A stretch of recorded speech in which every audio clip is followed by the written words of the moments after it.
It is the beginning of wedding season, but these days, fewer couples are walking down that aisle. In fact, reports show that African-American women specifically are the least likely to marry. Now, check out these numbers from the CDC. 55% of black women have never been married.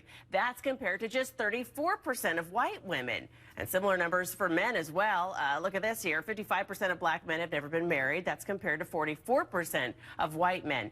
Now, author and journalist Gil Robertson is here. He wrote this book called Where Did Our Love Go? A beautiful collection of essays. Very insightful, I might add. But there's a pretty big difference in those stats that we just rattled off here. What do you make of these numbers? Well, the African-American community is certainly going through a crisis with regards to the number of couplings, successful couplings that we're seeing present day.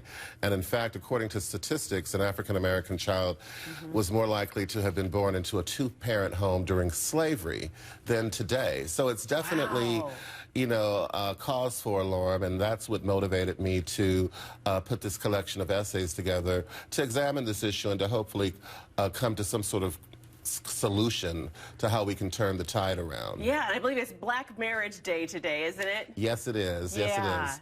So a recent study I found interesting. It shows that 72% of African-American kids are raised in single-parent homes. I mean, that may be shocking to some people, but I mean, the black community is talking about it, and I mean, you addressed it in your book in a very unique way.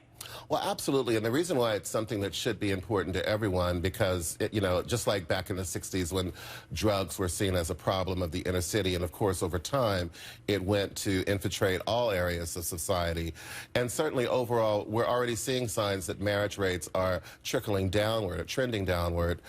So it's happening right now in the African-American community, but certainly it's something that everyone should be concerned about, because families, you know, marriage is sort of a symbol of what keeps our society together. And some people say that, you know, people are focusing more on their career than, you know, that's one argument. Back in the 80s, I don't know about you, I grew up, you know, watching The Cosby Show, a lot of us, but that was really, the Huxtables were one of the most prominent African-American couples on TV. Today, we have real couples like, you know, Beyonce, Jay-Z, the Obamas. Do you think our perception's changing?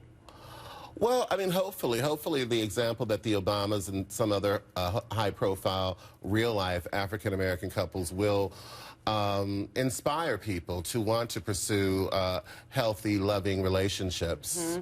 And that's what Black Marriage Day is about. I just learned about it myself. So. Absolutely. All right. Well, thank you so much, Gil Robertson. Where did our love go? Appreciate it. Thank you.